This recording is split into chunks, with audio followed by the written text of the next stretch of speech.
Un millionnaire invite sa femme de ménage à une fête de luxe dans l'intention de l'humilier. Mais ce que la femme a fait en arrivant là-bas a laissé tous les invités sous le choc. Le soleil n'était même pas encore levé à l'horizon qu'Isabelle Dupont, une jeune femme au regard fatigué, était déjà debout, préparant le petit déjeuner pour les Moreau. La cuisine de l'immense demeure était silencieuse, à l'exception du bruit feutré de ses pas pressés et du cliquetis des casseroles. Isabelle, mère célibataire d'un garçon de 6 ans, Luc, consacrait ses journées à servir une famille qui la traitait avec indifférence. Son travail était dur, et les heures semblaient s'éterniser, mais l'image de Luc, avec son sourire innocent et ses yeux brillants, était le moteur qui la maintenait debout. Ce matin-là, en préparant le café, Isabelle ne put s'empêcher de jeter un coup d'œil rapide à la photo de Luc qu'elle gardait cachée dans le tiroir du placard de la cuisine. Le visage angélique de son fils lui fit prendre une profonde inspiration et continuer, malgré la fatigue qui pesait sur ses épaules. « Ah tiens bon pour lui », se murmura-t-elle. Peu de temps après, le silence de la maison fut interrompu par le bruit de pas lourds dévalant les escaliers. C'était Philippe Moreau, le maître de maison, un homme au regard glacial et à l'expression toujours fermée. Il entra dans la cuisine sans même reconnaître la présence d'Isabelle. D'un signe bref et impersonnel, il désigna la table. « Le café est en retard », dit-il sans la regarder, sa voix chargée de mépris. Isabelle murmura des excuses et se hâta de servir la table. Philippe, comme toujours, ne prêta aucune attention à sa réponse. Il prit son journal et commença à le lire, indifférent à la présence de la jeune femme qui s'efforçait de ne pas laisser transparaître sa frustration. La vie dans la demeure des Moreau était ainsi, un cycle sans fin de dur labeur et de mépris. Plus tard, après avoir terminé ses tâches matinales, Isabelle eut un bref moment de répit. Elle se retira dans une petite chambre au sous-sol, le seul espace qu'elle pouvait appeler sien. Là, elle prit son téléphone portable et appela Luc. La voix douce du garçon était comme un baume pour son cœur. « Maman, je t'aime », dit Luc avec son innocence habituelle. Isabelle sourit, laissant échapper une larme. « Je t'aime aussi, mon ange. Je serai bientôt avec toi. » Mais la paix d'Isabelle fut interrompue par un cri strident venant de l'étage. C'était Madame Moreau, l'épouse de Philippe, connue pour son tempérament explosif et ses exigences irrationnelles. Isabelle soupira. Elle savait qu'elle ne pouvait pas se reposer longtemps. En montant les escaliers, elle entendit la voix de Madame Moreau résonner dans les couloirs. « Isabelle, où est ma robe? Comment peux-tu être aussi incompétente ?» Isabelle se précipita pour résoudre le problème, l'humiliation brûlant dans ses veines, mais elle ravala sa fierté. Elle savait qu'elle devait endurer cela, car son emploi dans la maison était le seul moyen de subvenir aux besoins de Luc. La journée passa lentement, avec Isabelle accomplissant chaque ordre, chaque tâche, sans un moment de répit. Quand la nuit tomba enfin, elle se traîna jusqu'à sa chambre au sous-sol, épuisée mais déterminée. Le lendemain serait pareil, mais rien de tout cela n'importait tant qu'elle pouvait offrir à Luc une vie meilleure que celle qu'elle vivait. Alors qu'Isabelle se couchait, épuisée, elle regarda par la petite fenêtre qui montrait un bout de ciel étoilé. « Si un jour, Luc, je nous sortirai d'ici », promit-elle en silence, avant de fermer les yeux et de se rendre au sommeil. Cependant, Isabelle ignorait encore que ce n'était que le début d'un voyage qui allait changer sa vie à jamais, avec des événements qui allaient bouleverser les fondations de tout ce qu'elle connaissait. Un sombre secret s'apprêtait à être révélé, quelque chose qui liait sa vie à celle des Moreau d'une manière qu'elle n'aurait jamais pu imaginer. Les jours passaient sans grande modification dans la routine épuisante d'Isabelle, jusqu'à ce qu'une agitation inhabituelle dans la demeure commence à attirer son attention. Les Moreau préparèrent quelque chose de grandiose. La demeure, déjà imposante, semblait encore plus vivante, avec des employés courant dans tous les sens, des décorateurs ajustant chaque détail, et des chefs essayant des plats luxueux dans la cuisine. Isabelle continuait ses tâches quotidiennes, mais l'agitation autour ne lui échappait pas. Dans le luxueux bureau de Philippe Moreau, un groupe restreint d'amis de la haute société était réuni, discutant de l'événement.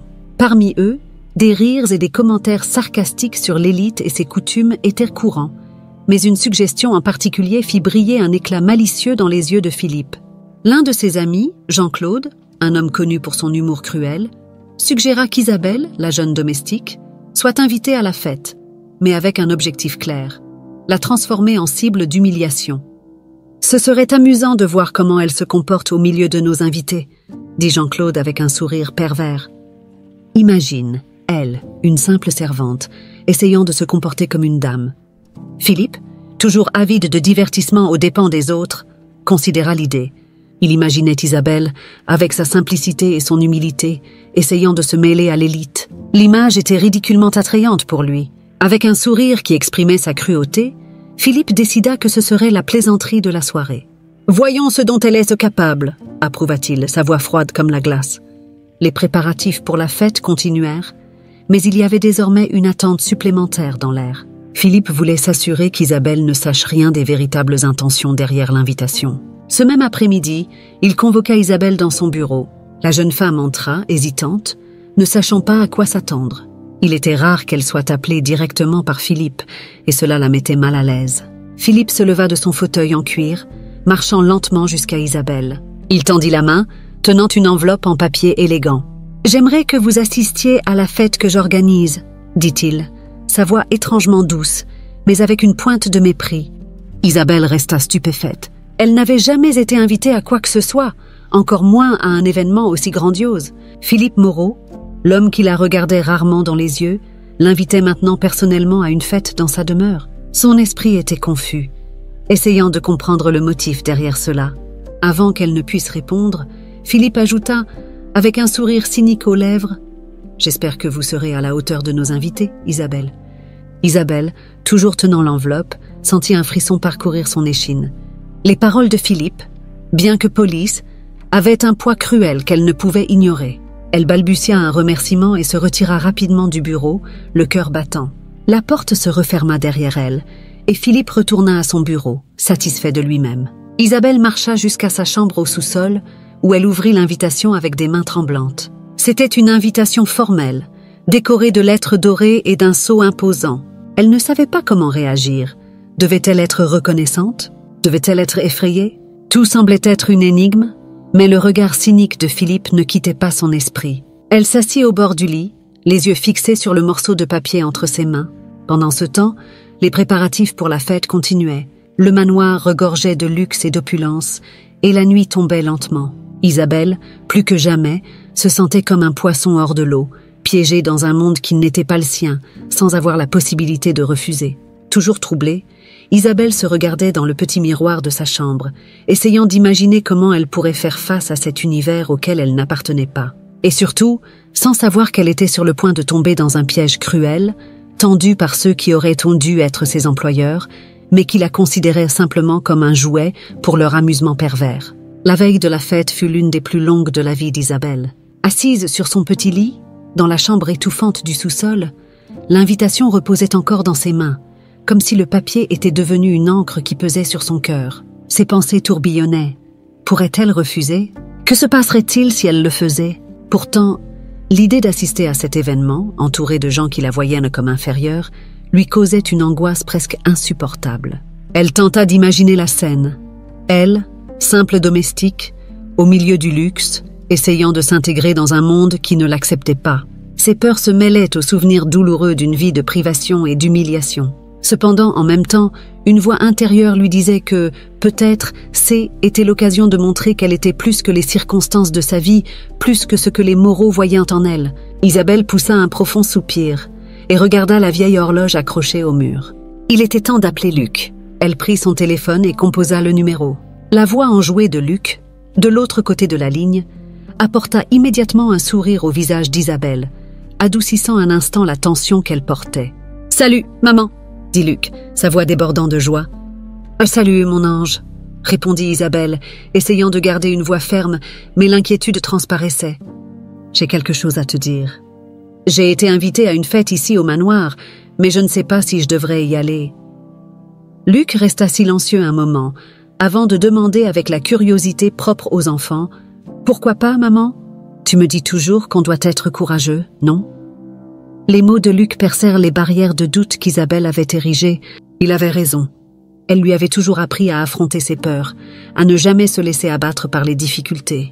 Mais maintenant, face à une situation qui la terrifiait, elle se sentait paralysée. « Oui, mon amour, je le dis toujours, » répondit-elle, la voix un peu plus douce, bien que toujours hésitante. « Mais c'est compliqué. Les gens là-bas, ils sont différents. Ils ne nous voient pas comme leurs égaux. » Luc, avec la sagesse innocente des enfants, répliqua « Mais toi, tu es ma maman et tu es la meilleure. » Ils ne savent pas ça, Ils ne savent pas à quel point tu es forte et incroyable ?» Isabelle sourit, les yeux remplis de larmes. Luc voyait en elle ce que personne d'autre ne voyait. Pour lui, elle était tout. Et soudain, elle ressentit une force qu'elle n'avait pas ressentie depuis longtemps. C'était comme si les paroles de son fils avaient brisé les chaînes qui la tenaient captive de la peur. « Tu as raison, mon ange, » dit Isabelle, sa voix désormais ferme et résolue. « Je vais à cette fête.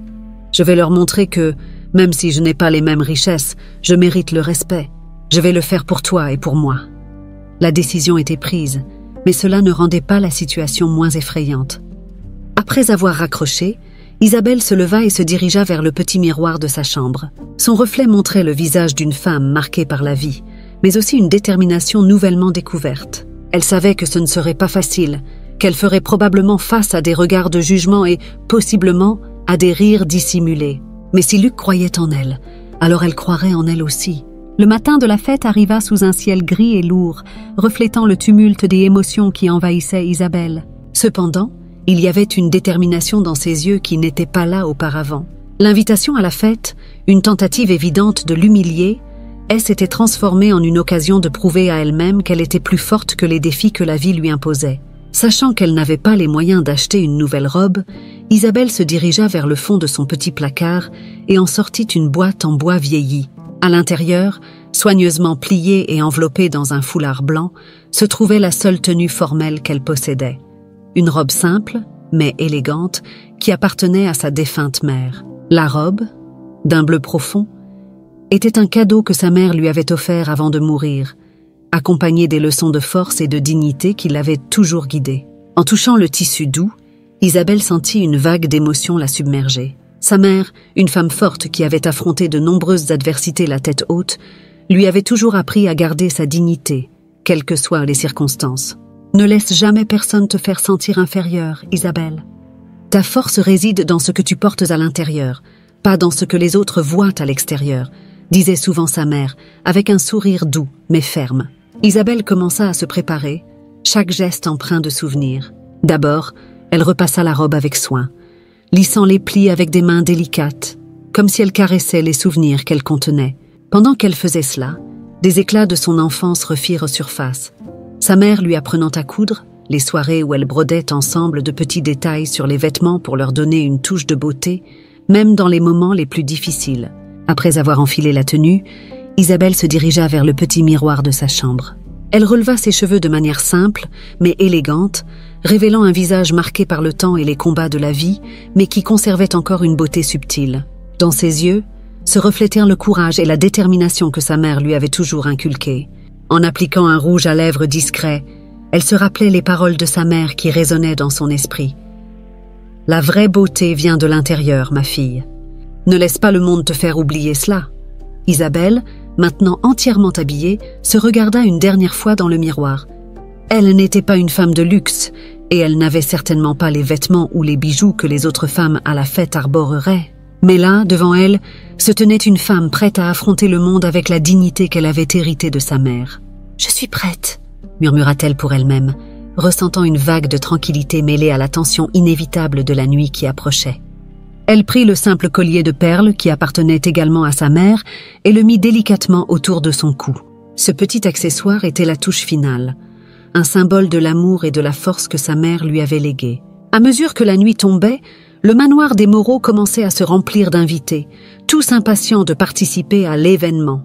Isabelle, encore dans sa chambre, fit une dernière prière silencieuse, non seulement pour que la soirée se passe bien, mais pour qu'elle ait la force de rester fidèle à elle-même, peu importe ce qui arriverait.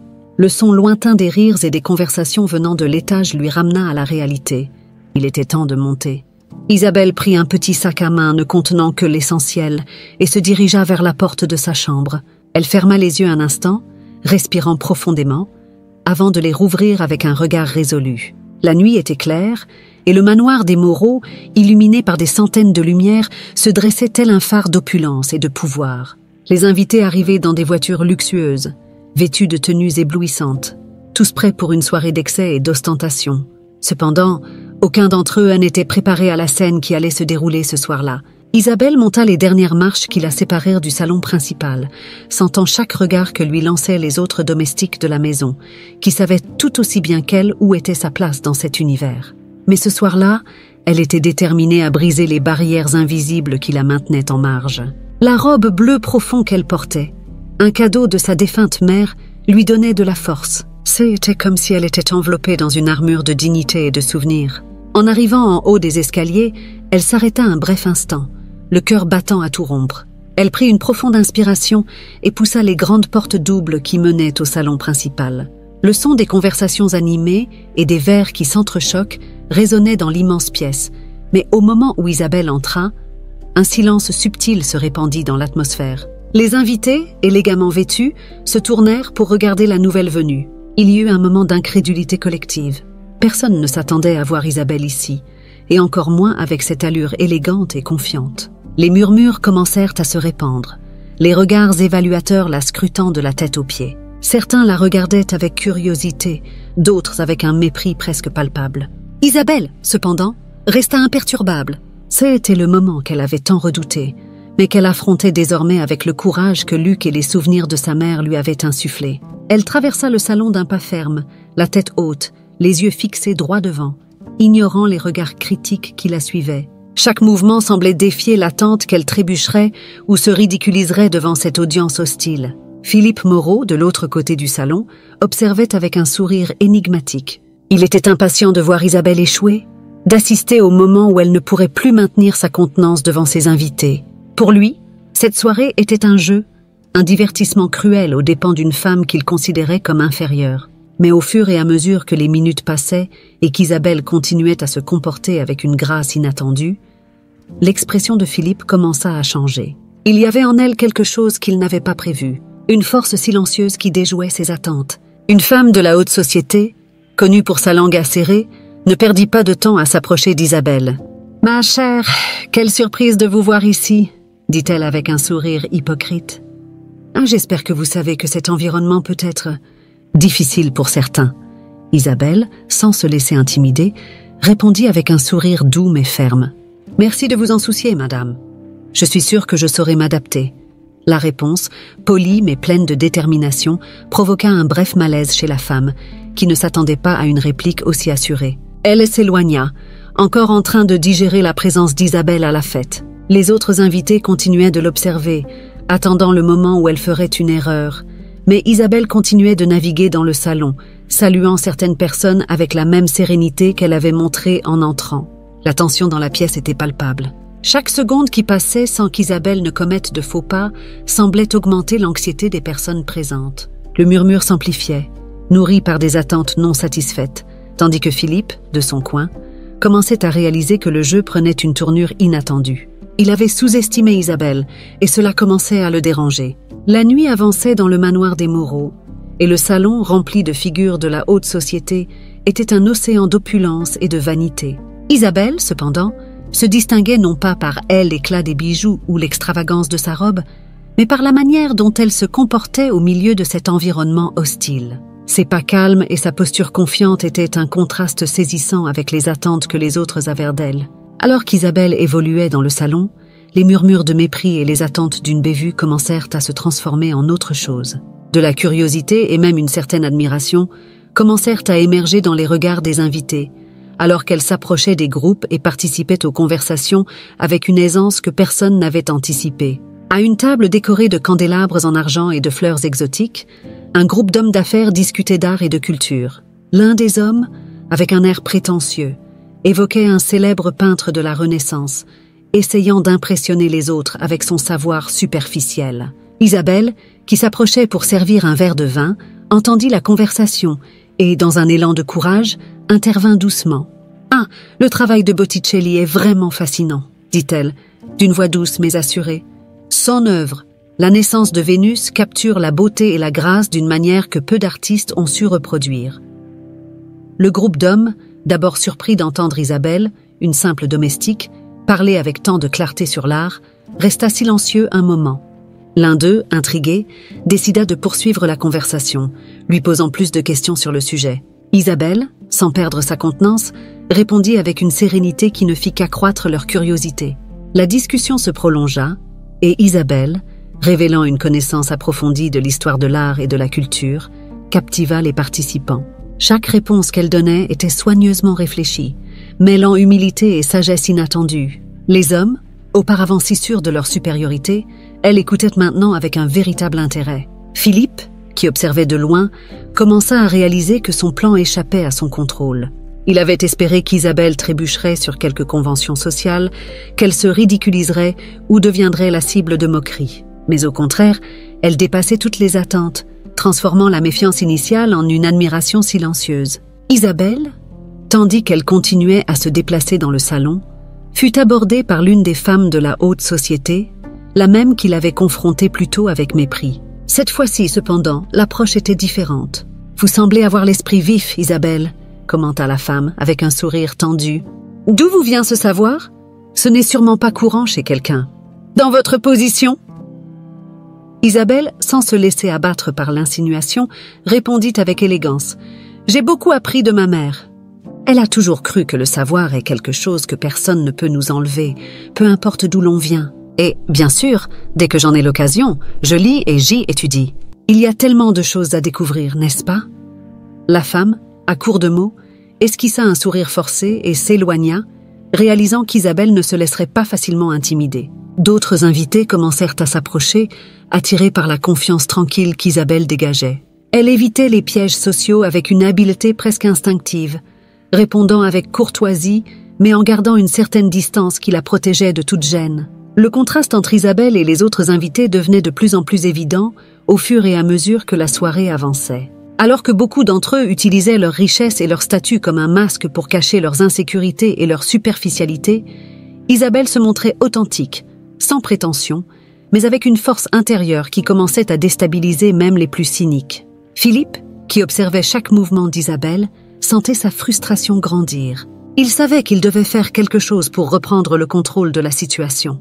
Peut-être y avait-il encore une chance de la ridiculiser, de la mettre dans une position où son humilité deviendrait une faiblesse face à ceux qui ne pardonnaient pas les failles. Mais en même temps, Philippe ne pouvait s'empêcher de ressentir une pointe de doute. Isabelle se révélait bien plus forte et préparée qu'il ne l'avait jamais imaginé. Chaque pas qu'elle faisait lors de cette soirée semblait défier le concept même d'infériorité qu'il avait, lui et les autres, d'elle. Elle ne se contentait pas de survivre à cette nuit.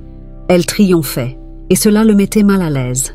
Isabelle, maintenant entourée d'un petit groupe d'invités qui, au lieu de la mépriser, était intriguée par sa personnalité et ses connaissances. Philippe, de l'autre côté du salon, observait avec un mélange de frustration et une nouvelle émotion qu'il ne parvenait pas à identifier entièrement. La nuit était loin d'être terminée, et le destin d'Isabelle dans cet environnement de luxe et de cruauté était encore en train de s'écrire. Mais, pour l'instant, elle continuait de surprendre, défiant toutes les attentes et montrant que, malgré ses origines modestes, elle possédait une force que personne n'aurait pu prévoir. La fête avait atteint son apogée. Les invités, bercés par l'éclat de l'environnement, conversaient joyeusement entre eux, sans se rendre compte que quelque chose de significatif était sur le point de se produire. Cependant, Philippe Moreau, qui avait gardé un œil attentif sur Isabelle toute la soirée, sentait que le moment idéal pour exécuter son humiliation planifiée était arrivé. Il devait réaffirmer son contrôle, montrer à tous que, aussi bien qu'Isabelle s'était comportée jusqu'à présent, Hélène n'était encore qu'une domestique, et que ce N n'était pas sa place. Philippe s'approcha du centre du salon, où une scène improvisée avait été installée pour les musiciens qui venaient de terminer leur performance. Il leva la main pour demander le silence, et, lentement, les conversations cessèrent.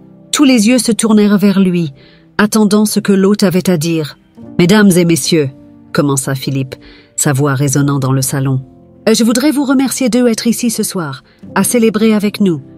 Comme toujours, c'est un plaisir de recevoir tant d'amis et de connaissances illustres dans notre humble demeure. » Il y eut quelques rires discrets, et les invités se penchèrent légèrement en avant, plus intéressés par la suite de son discours. Cependant, poursuivit Philippe, avec un sourire malicieux se dessinant sur son visage, cette soirée est spéciale pour une autre raison. Comme certains d'entre vous l'ont peut-être remarqué, nous avons parmi nous une invitée inattendue. Isabelle Dupont, notre dévouée employée de maison, a eu l'honneur d'être invitée à cette fête. Une vraie surprise, n'est-ce pas? Les regards des présents commencèrent à se diriger vers Isabelle, qui se tenait près d'une grande fenêtre, observant encore les jardins illuminés. La tension dans l'air était palpable, et beaucoup des invités esquissèrent des sourires narquois, attendant que Philippe poursuive l'humiliation qu'ils savaient imminente. « Isabelle, » reprit Philippe, avec un ton plein de condescendance, « c'est certainement une expérience inhabituelle pour vous. Cela doit être assez difficile de se retrouver dans un environnement si différent de votre quotidien, entouré par, des personnes si différentes. Mais vous êtes ici, et cela, en soi, est déjà quelque chose de remarquable, n'est-ce pas ?» Quelques invités rirent, mais avant que Philippe ne puisse continuer, Isabelle, qui était restée silencieuse jusqu'alors, décida qu'elle ne pouvait plus tolérer cette situation.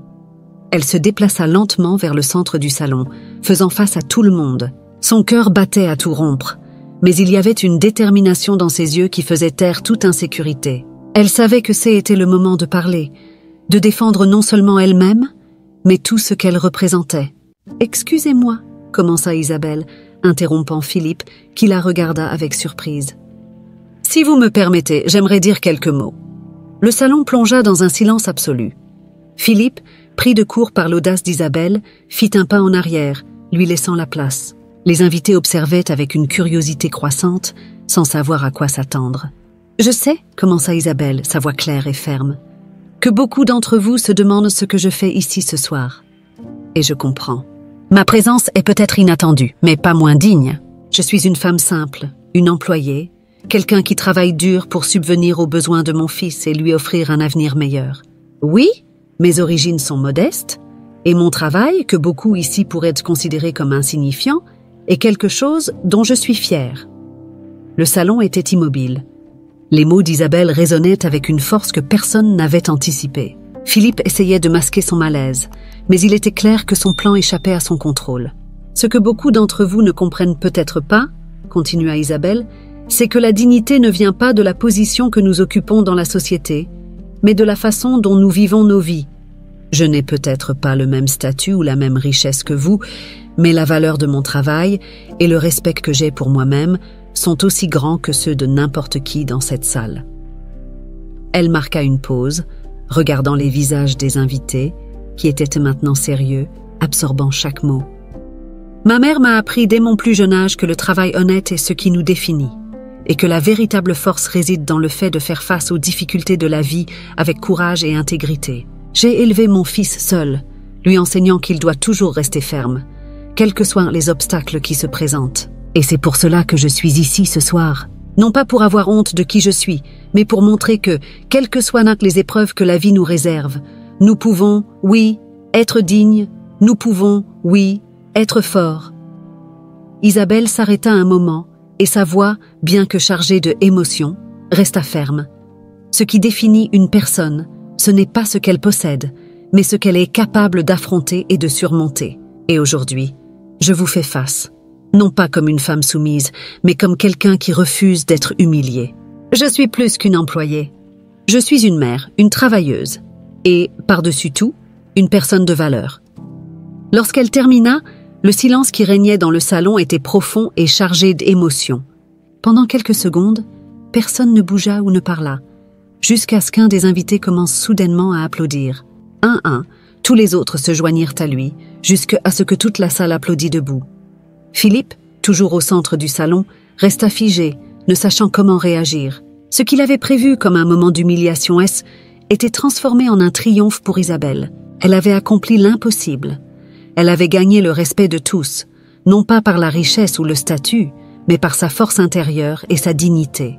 Isabelle, encore sous les feux de la rampe, respira profondément, ressentant une vague de soulagement et de satisfaction. Elle n'avait pas seulement survécu à cette nuit, elle avait transformé ce qui devait être une humiliation en un moment de gloire. Et maintenant, tandis que les applaudissements résonnaient autour d'elle, elle savait que, quoi qu'il arrive par la suite, elle avait prouvé qu'elle était bien plus forte que quiconque n'aurait jamais pu l'imaginer. Les applaudissements résonnaient encore dans la grande salle du manoir Moreau, lorsque Madeleine Laurent, l'une des figures les plus influentes de la haute société, commença à s'avancer vers Isabelle. Madeleine était connue pour sa présence imposante et son succès inégalé dans le monde des affaires. Propriétaire de l'une des plus grandes corporations de France, elle était une femme de vision et de force, respectée et, dans bien des cas, crainte par tous. Les invités, toujours debout, observaient en silence tandis que Madeleine, d'un pas assuré, s'approchait d'Isabelle. La tension dans l'air était palpable, et tout le monde savait que ce qui allait suivre serait décisif. Philippe, qui jusqu'à présent essayait de reprendre le contrôle de la situation, réalisa que quelque chose de plus grand était en jeu. Il observait la scène avec des yeux plissés, luttant contre le sentiment croissant que tout se retournait contre lui. Madeleine s'arrêta devant Isabelle, son regard perçant analysant chaque détail de la jeune femme qui, jusqu'à ce moment-là, n'était vue que comme une domestique. Cependant, les paroles d'Isabelle avaient touché Madeleine d'une manière que personne n'aurait pu prévoir. Elle voyait en Isabelle non seulement une femme de force et de dignité, mais aussi un potentiel qui méritait d'être reconnu et cultivé. « Isabelle » commença Madeleine, sa voix ferme, mais empreinte d'une rare empathie. « Vos paroles ont été plus puissantes que tout ce que j'ai entendu depuis longtemps. La manière dont vous vous êtes comportée ce soir, en affrontant le mépris et les adversités avec tant de dignité, est quelque chose que peu de gens réussissent à faire. » Les invités regardaient avec un mélange de surprise et d'admiration. Personne ne s'attendait à ce qu'une femme du calibre de Madeleine Laurent s'adresse à Isabelle avec autant de respect, et encore moins qu'elle montre une appréciation aussi profonde pour une simple employée. Madeleine continua sans quitter Isabelle des yeux. Le monde des affaires nous enseigne beaucoup de choses, mais l'une des leçons les plus importantes que j'ai apprises est que la vraie valeur d'une personne réside dans sa capacité à relever les défis et à maintenir son intégrité, quelles que soient les circonstances. Et aujourd'hui, vous avez prouvé que vous possédez cette force, cette intégrité. C'est pourquoi je veux vous faire une proposition, ici et maintenant. Le salon, qui était déjà silencieux, sembla retenir son souffle.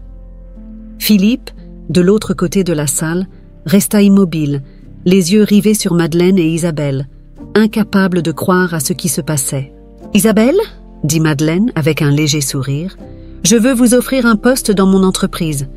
Je suis certaine qu'avec votre intelligence, votre détermination et votre sagesse, vous serez un atout précieux pour notre équipe. Nous avons besoin de personnes comme vous, qui comprennent la valeur du travail, de la dignité et du respect. Qu'en dites-vous » Isabelle, qui était restée ferme et courageuse jusqu'à présent, sentit une vague de émotion la traverser. Elle pouvait à peine croire ce qu'elle entendait. Une offre d'emploi, faite par l'une des femmes les plus puissantes du pays, et devant toute cette assemblée qui, il n'y a pas si longtemps, la regardait avec dédain. Ça était un moment de transformation, qui pourrait changer complètement le cours de sa vie et de celle de son fils, Luc. Elle sentit ses yeux s'embuer de larmes, mais elle garda sa contenance. Isabelle savait que c'était un moment crucial, non seulement pour sa vie professionnelle, mais pour tout ce qu'elle représentait. Avec une voix légèrement tremblante, mais pleine de gratitude et de détermination, elle répondit « Madame Laurent, je suis profondément honorée par votre offre. J'accepte de tout cœur, et je promets de donner le meilleur de moi-même. Je veux montrer que des personnes comme moi, issues de milieux modestes, peuvent contribuer de manière significative et honnête à ce monde. » Les applaudissements recommencèrent à remplir le salon, cette fois encore plus intenses et émouvants. Isabelle était stupéfaite, mais elle se sentait renforcée par l'opportunité qui lui avait été offerte. C'était comme si toutes les luttes et les défis qu'elle avait affrontés jusqu'à présent avaient enfin trouvé un but. Madeleine, satisfaite de la réponse, prit les mains d'Isabelle et, dans un geste rare de tendresse et de respect, les serra doucement. « Bienvenue dans notre équipe, Isabelle », dit-elle avec un sourire sincère. « Je suis sûre que vous accomplirez de grandes choses. » Tandis que Madeleine s'éloignait, les invités murmuraient entre eux, surpris par le retournement de situation. Ce qui devait être une soirée d'humiliation pour Isabelle S. était transformé en son ascension, quelque chose que personne n'aurait pu prévoir. Philippe, en revanche, était livide. Il n'arrivait pas à concevoir comment son plan avait pu échouer si lamentablement. Au lieu d'humilier Isabelle, il avait créé la situation parfaite pour qu'elle brille, gagnant le respect et l'admiration de tous, y compris de l'une des personnes les plus puissantes qu'il connaissait. Il se sentait vaincu, impuissant, ne sachant comment réagir à ce qu'il venait de voir. Isabelle, désormais entourée de regards de respect et de reconnaissance, sentait son cœur battre fort, mais avec une nouvelle certitude. Elle savait que sa vie était sur le point de changer radicalement, et pour la première fois depuis longtemps, elle sentait que tout ce qu'elle avait enduré jusqu'à présent n'avait pas été en vain. Ça était le début d'une nouvelle aventure, qu'elle était prête à affronter avec la même dignité et le même courage qui l'avait menée à cet instant. Isabelle, encore émue, recevait les félicitations de quelques invités, tandis que Philippe, atterré et seul, éloignait en silence, réalisant que son pouvoir et son influence, autrefois considérés comme inébranlables, avaient été défiés et surpassés par quelque chose qu'il n'avait jamais compris. La force inébranlable d'une femme qu'il jugeait insignifiante. La fête au manoir Moreau prit fin, mais les événements de cette nuit continuaient de résonner dans l'esprit de Philippe. Lorsque les derniers invités quittèrent les lieux et que les lumières éclatantes du manoir commencèrent à s'éteindre, il se retira dans son bureau, le cœur lourd et l'esprit en désordre. L'échec de son plan pour humilier Isabelle N était pas seulement un coup porté à son orgueil. C'était une remise en question profonde de tout ce qu'il croyait être infaillible. Assis dans son fauteuil en cuir, Philippe tenait un verre de cognac, mais la chaleur de la boisson ne lui apportait aucun réconfort. Le silence de la nuit semblait amplifier les pensées qui le tourmentaient. Pour la première fois depuis des années, il se sentait vulnérable, exposé. L'image d'Isabelle, applaudie debout par tous les invités, se répétait sans cesse dans son esprit. Chaque applaudissement résonnait comme un écho cruel, lui rappelant sa défaite. « Comment cela a-t-il pu arriver ?» murmura-t-il pour lui-même, s'enfonçant encore plus dans son fauteuil. « Ça comment ai-je, Philippe Moreau, pu laisser une simple domestique me surpasser ?» Mais à mesure que la nuit avançait et que le silence de la maison devenait presque assourdissant, Philippe commençait à réaliser que la question N était pas si simple. Il ne pouvait pas simplement attribuer son échec à la chance ou au hasard. Il y avait quelque chose en Isabelle qu'il n'avait pas prévu, une force qu'il ne comprenait pas, mais qui, d'une certaine manière, l'affectait profondément. Le regard perdu dans les flammes qui crépitaient dans la cheminée, Philippe commença à réfléchir à sa vie. Pendant des années, il s'était enorgueilli de sa froideur et de son contrôle sur ceux qui l'entouraient. Il traitait ses employés avec mépris, comme de simples pions dans un jeu de pouvoir. Sa richesse et son statut lui donnaient un sentiment de supériorité, une certitude d'être au-dessus des autres. Mais maintenant, en voyant Isabelle triompher avec rien d'autre que sa dignité et sa force intérieure, Philippe commençait à remettre en question cette certitude. « Tout cela, pensa-t-il en regardant autour de lui le luxe qui l'entourait, tout ce pouvoir, toute cette richesse, que signifie-t-il vraiment ?» Il se leva, marchant lentement dans son bureau, ses mains tremblant légèrement. L'arrogance qu'il avait toujours définie était remise en cause par une nouvelle émotion, le doute. Philippe commençait à réaliser que, malgré tout le luxe et le prestige, sa vie était vide. Il avait construit des murs autour de lui, se protégeant de toute forme de vulnérabilité, mais maintenant ces murs commençaient à s'effondrer. « Isabelle », murmura-t-il en pensant à la jeune femme qu'il avait tenté d'humilier. « Elle est plus forte que je ne l'avais jamais imaginé. Elle possède quelque chose que j'ai perdu depuis longtemps, si tant est que je l'ai jamais eu. » Philippe se dirigea vers la grande fenêtre de son bureau, observant le vaste jardin de la demeure, maintenant plongé dans l'obscurité de la nuit. Dehors, le monde continuait de tourner, indifférent à sa crise intérieure. Mais en lui, Philippe ressentait un tumulte grandissant. Il commençait à voir la superficialité de sa vie, à se rendre compte que, bien qu'il possède tout ce que l'argent peut acheter, quelque chose lui échappait, quelque chose d'essentiel qu'Isabelle semblait avoir en abondance. Son esprit vagabonda vers son passé, vers les décisions qui l'avaient conduit à devenir l'homme qu'il était aujourd'hui. Il se rappela sa jeunesse, les rêves qu'il avait un jour eus, les idéaux qu'il avait sacrifiés au nom du pouvoir et du succès. À chaque souvenir, à chaque réflexion, une nouvelle couche de son armure se fissurait, révélant une humanité qu'il avait longtemps ignorée. Se sentant impuissant, Philippe se laissa retomber dans son fauteuil. Lui, qui s'était toujours considéré comme invincible, se voyait maintenant confronté à ses propres faiblesses, à la superficialité de ses conquêtes. L'image d'Isabelle, forte et résolue, continuait de le hanter, non pas comme une figure à mépriser, mais comme un rappel de ce qu'il avait perdu en cours de route. « Peut-être, » pensa Philippe, sa voix un murmure à peine audible, « peut-être qu'il y a autre chose dans la vie que ce que j'ai toujours valorisé. Peut-être qu'il est temps pour moi de commencer à voir les choses autrement ?» Philippe, toujours assis dans son fauteuil, mais désormais en pleine introspection. L'échec de cette nuit avait déclenché en lui quelque chose, une crise qui le forçait à affronter la vérité sur lui-même. Il était encore un homme arrogant, mais maintenant, pour la première fois depuis longtemps, il commençait à remettre en question sa propre valeur et la manière dont il avait traité ceux qui l'entouraient. La transformation intérieure de Philippe ne faisait que commencer, et il savait que, s'il voulait trouver une quelconque paix, il devrait changer d'une manière qu'il n'avait jamais imaginée. Les premiers rayons de soleil avaient à peine percé l'horizon quand Isabelle se leva, ressentant un mélange d'anxiété et d'enthousiasme. Aujourd'hui serait son premier jour dans l'entreprise de Madeleine Laurent, un bond monumental dans sa vie. Jusqu'à présent, elle avait été une domestique, s'occupant du manoir Moreau et supportant le mépris de ses patrons. Mais maintenant, elle s'apprêtait à embarquer pour un voyage complètement nouveau, plein d'opportunités et de défis qu'elle n'avait jamais imaginés. Isabelle enfila ses plus beaux habits, une tenue simple mais élégante, qui correspondait à sa personnalité discrète et déterminée. En se regardant dans le miroir, elle vit le reflet d'une femme différente de celle qui, quelques mois plus tôt, se sentait piégée dans une vie de limitation. Il y avait une nouvelle flamme dans ses yeux, révélant la force et le courage nécessaires pour affronter ce qui allait venir. Luc, son fils, l'observait avec un sourire de fierté. « Maman, tu vas tout déchirer !» dit-il avec une conviction qui fit sourire Isabelle. « Merci, mon chéri, je vais le faire pour nous deux », répondit Isabelle en déposant un baiser sur son front. En arrivant au siège de l'entreprise de Madeleine, une imposante tour de verre au cœur de la ville, Isabelle ne put s'empêcher de ressentir un frisson d'appréhension. L'environnement était totalement différent de ce à quoi elle était habituée.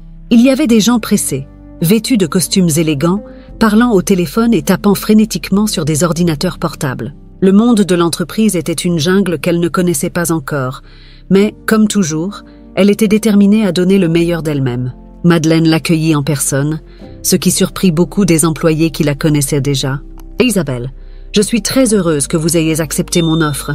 Je sais que la transition peut être difficile, mais j'ai pleinement confiance en votre potentiel. Si vous avez besoin de quoi que ce soit, n'hésitez pas à me demander, » dit Madeleine avec un sourire chaleureux qui apporta un peu de réconfort à Isabelle. Le premier jour fut un test de patience et d'adaptation. Isabelle fut présentée à l'équipe avec laquelle elle travaillerait, un groupe de professionnels expérimentés qui, au début, la regardaient avec un mélange de curiosité et de scepticisme. Beaucoup savaient son histoire et se demandaient si elle réussirait vraiment à s'adapter à un environnement si différent.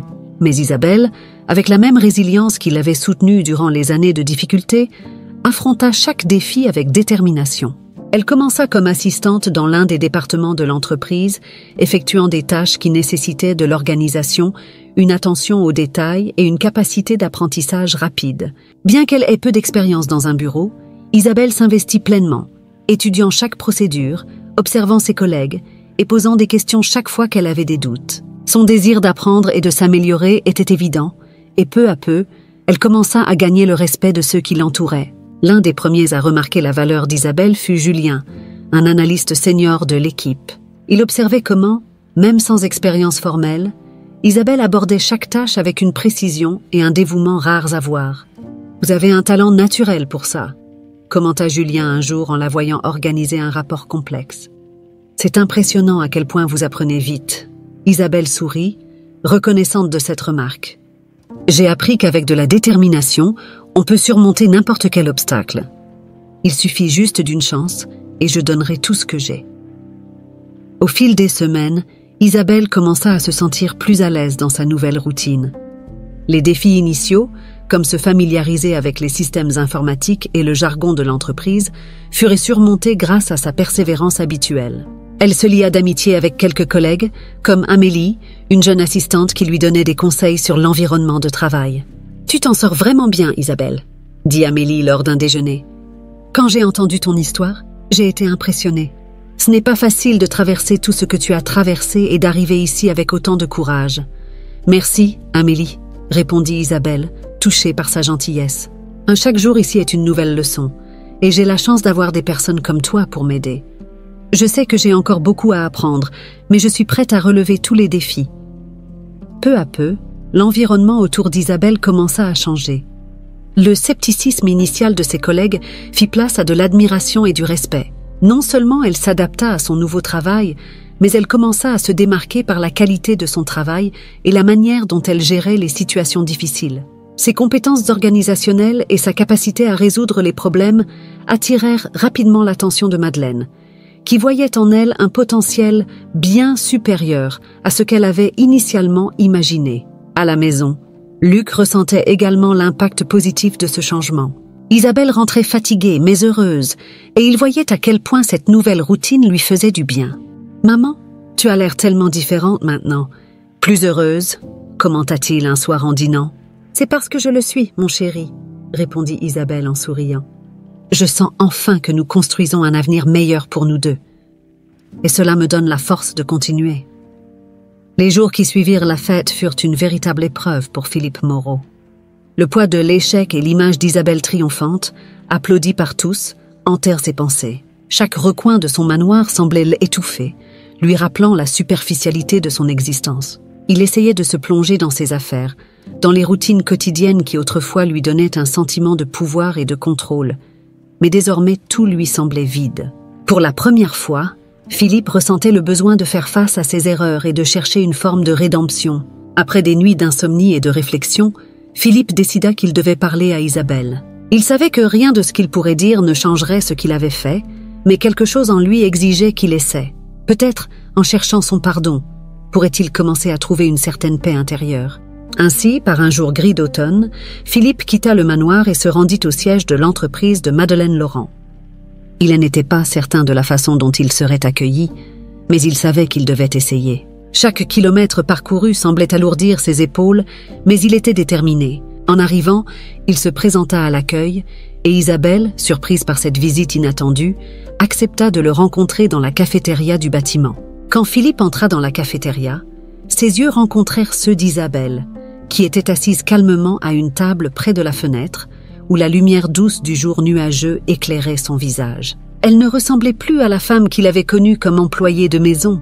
Il y avait en elle une sérénité et une confiance qui le déconcertèrent encore plus. Philippe marcha jusqu'à la table, hésitant, et s'assit en face d'elle. « Isabelle !» commença Philippe, sa voix hésitante, comme si les mots étaient difficiles à trouver. « Je sais qu'il n'y a aucune excuse pour ce que j'ai fait ce soir-là. Mon intention était de vous humilier, et je vois maintenant à quel point j'ai été mesquin et cruel. » Isabelle l'observa attentivement, ses yeux reflétant un calme profond. Elle ne l'interrompit pas, le laissant continuer. « Je ne m'attendais pas à ce que vous réagissiez de cette manière, » poursuivit Philippe, passant nerveusement sa main dans ses cheveux. « Votre force, votre dignité, m'ont fait réaliser à quel point je suis insignifiant, malgré tout ce que je possède. J'y étais obsédé par l'idée de maintenir une position de pouvoir, et dans ce processus, j'ai perdu de vue ce qui est vraiment important. Je suis venue ici aujourd'hui pour vous demander pardon, Isabelle. Je ne peux pas changer le passé, mais je veux que vous sachiez que je suis profondément désolée. » Un silence qui sembla durer une éternité s'installa. Philippe, qui avait toujours été un homme de mots aiguisés et de contrôle absolu, se sentait maintenant vulnérable, exposé d'une manière qu'il n'avait jamais connue. Il attendait la réponse d'Isabelle, sans savoir comment elle réagirait. Isabelle, pour sa part, regarda Philippe avec un mélange de compassion et de fermeté. Elle comprenait le poids de ses paroles, mais savait aussi que le pardon qu'il recherchait n'était pas quelque chose qu'il pouvait simplement obtenir. C'était un chemin intérieur que Philippe devrait parcourir seul. « Philippe » commença-t-elle, sa voix douce mais déterminée, « j'entends votre demande de pardon, et je sais qu'elle est sincère. Je ne vous en veux pas. J'ai appris à aller de l'avant, même face à ceux qui essaient de me faire tomber. Pour moi, le pardon n'est pas d'oublier ce qui s'est passé, mais de ne pas laisser cela continuer à me blesser. » Philippe ressentit un mélange de soulagement et de malaise. Isabelle le pardonnait, mais il savait que ce pardon n'effaçait pas sa culpabilité, ni ne réduisait la distance morale qu'il ressentait entre eux. « Mais sachez une chose, » poursuivit Isabelle, le regardant droit dans les yeux. « Je n'ai pas besoin de votre pardon, ni de votre approbation pour avancer. Ma vie, ma dignité, ma valeur, tout cela, je l'ai construit et continue de le construire pour moi et pour mon fils. Ce que vous pensez de moi ou comment vous me voyez ne définit pas qui je suis. » Ces mots frappèrent Philippe comme un coup précis. Il réalisa que, toute sa vie, il avait utilisé son approbation et sa position pour contrôler les autres, pour se sentir supérieur. Mais là, face à Isabelle, il n'avait pas ce pouvoir. Elle était indépendante, forte, et n'avait besoin de lui pour rien. Cette vérité le bouleversa profondément. « Je comprends », répondit Philippe, sa voix presque un murmure. « Et j'admire profondément ce que vous avez construit. J'aimerais, un jour, être digne du respect que vous avez pour vous-même. » Isabelle hocha légèrement la tête, sentant la sincérité dans la voix de Philippe. « Et où la véritable transformation vient de l'intérieur, Philippe. Si vous voulez vraiment changer, cela doit commencer par vous, et non par ce que les autres pensent. Je crois que chacun a la capacité de changer, mais cela dépend uniquement de nous-mêmes. » Philippe acquiesça, sentant qu'il avait encore beaucoup à faire. Il se leva, prêt à partir, mais pas avant de dire « Merci de m'avoir écouté, Isabelle. J'espère qu'un jour, je pourrai devenir une meilleure personne.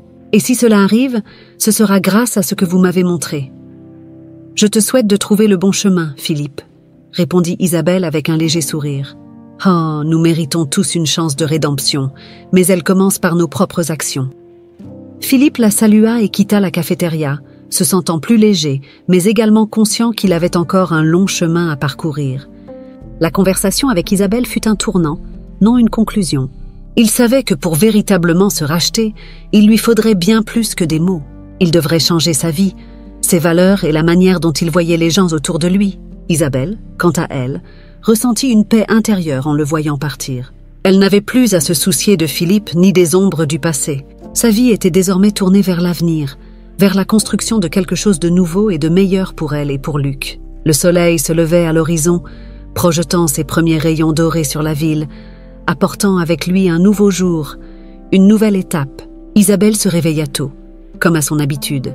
Mais cette fois, le poids des responsabilités qui autrefois écrasaient ses épaules avait été remplacé par une sensation de légèreté et d'espoir. Elle jeta un coup d'œil autour de son modeste appartement qu'elle appelait désormais « chez elle », ressentant une paix intérieure qu'elle n'avait pas ressentie depuis longtemps.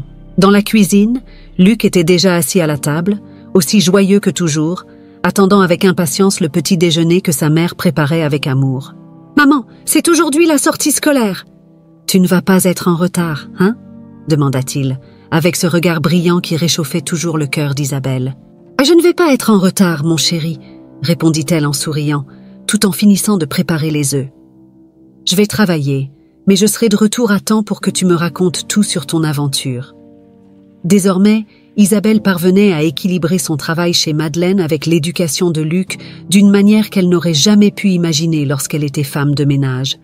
Son nouveau poste d'assistante administrative ne lui procurait pas seulement un salaire décent, mais aussi l'occasion de grandir, d'apprendre et de bâtir un avenir meilleur pour elle et son fils. Le respect qu'elle avait gagné de ses collègues de travail reflétait sa détermination et l'intégrité avec laquelle elle avait toujours mené sa vie. Au sein de l'entreprise, Isabelle n'était plus regardée avec scepticisme.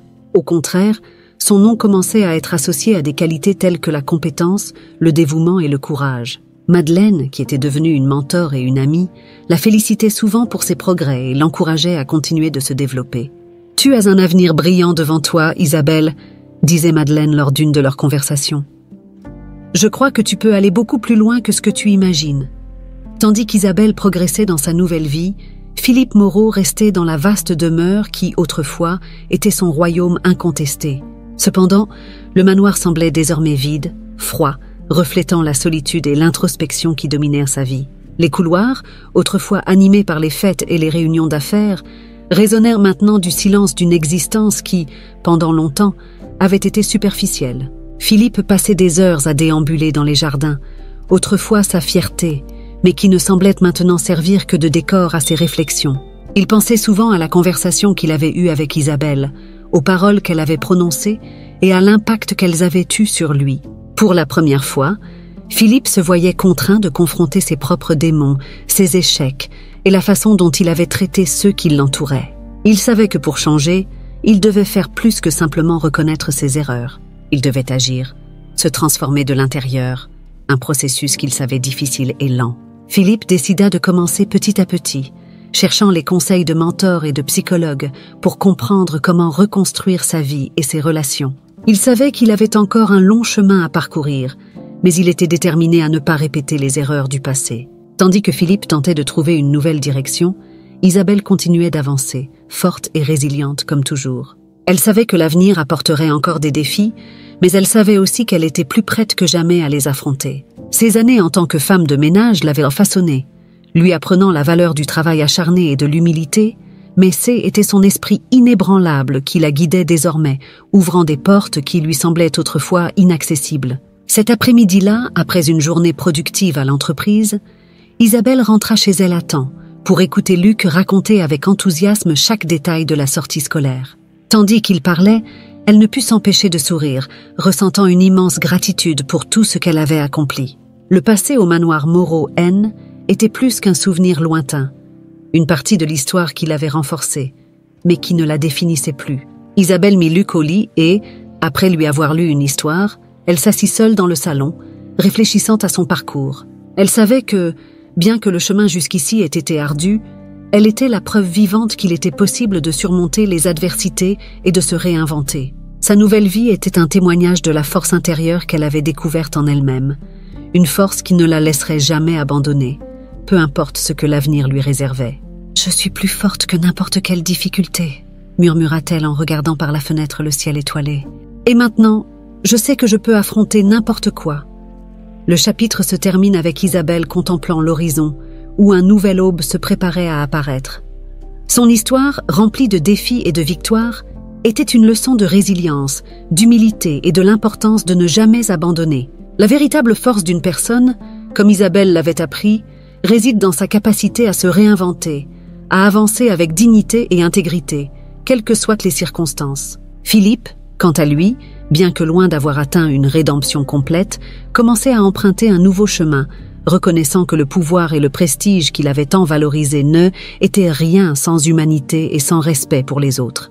Ainsi, l'histoire d'Isabelle, qui avait commencé comme la dure réalité d'une jeune mère célibataire, se transformait en un conte d'espoir, montrant qu'avec détermination et courage, il est possible de construire une vie pleine de sens et de valeur, même à partir des endroits les plus modestes.